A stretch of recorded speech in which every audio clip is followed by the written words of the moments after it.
Hi, beautiful people. Thank you for tuning in. My name is Lucy, and today we are going to ferment the green bits from watermelon. So, if you've got the green bits and you don't know what to do with them, I usually put them in compost heap. As you can see, I've got quite plenty of red. I'll be honest, this wasn't me who was slicing the melon, so you can have literally the green bits only. But I just came across this recipe where you actually ferment them, and I find it so weird that I'm gonna give it a go. If you know me, you know I like this sort of weird stuff. So what you need, obviously, green bits from your watermelon. If you can, wash your watermelon before you slice it. It's much easier. Then obviously enjoy the red bit and slice the green bits into smaller chunks. What you need to do, dissolve the salt in warm water and then let it cool down. I've got some infused salt. This is from Spruce Tips, so I'm gonna use this one. And as you can see, I made it into really fine powder. So salt is not usually like that, but I really didn't want any bits of spruce tips there. So this is why it is like that. I think it will be much easier for dissolving. If you like, you can add some fresh mint to it for extra flavor. I don't have fresh mint in my garden, but what I found, I've got dried water mint and the smell is phenomenal. So I think I just put it there for extra flavor.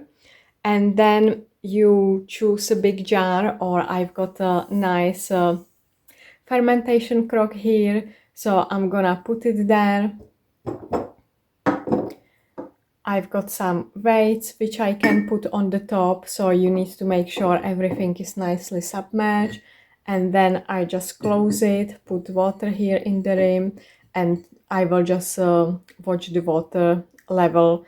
If it's going down, I will top it up. You need to watch it, and suggested fermentation time, it's about 7 days, but it really depends on the current weather, season and stuff like that. So watch it, taste it, and yeah, you see when you are happy with this, put it in smaller jars in case you are using like something big like that, or you just need to put it in the fridge and making sure everything is still nicely submerged, and enjoy it. It can be a good addition to your barbecues or something like that, but yeah, I don't really know what to expect, so let's see. Everything is in. I'm just waiting for water to cool down. Then I put it there, put the weights on, and yeah, ready to rock and roll. Here we go, week after. So I'm just filling my jar with fermented green bits from watermelon. I had a little nibble, and I find these green bits a bit tough to chew. However, if you go for the other bits, it's really tasty. It's quite salty, and I feel loads of watermint flavor, which is very refreshing. So I'm gonna fill the jar.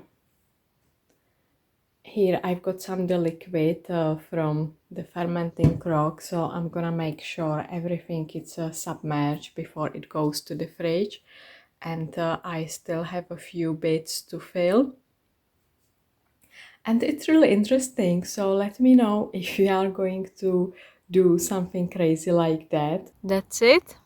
I'm gonna put it in the fridge, and I think I slice it into salads, and if you do any burgers, you can slice it in there.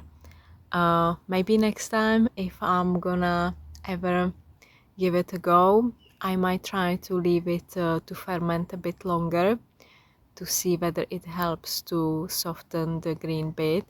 But yeah, I just slice it off, and it's something new to tickle my taste buds, so I'm really excited.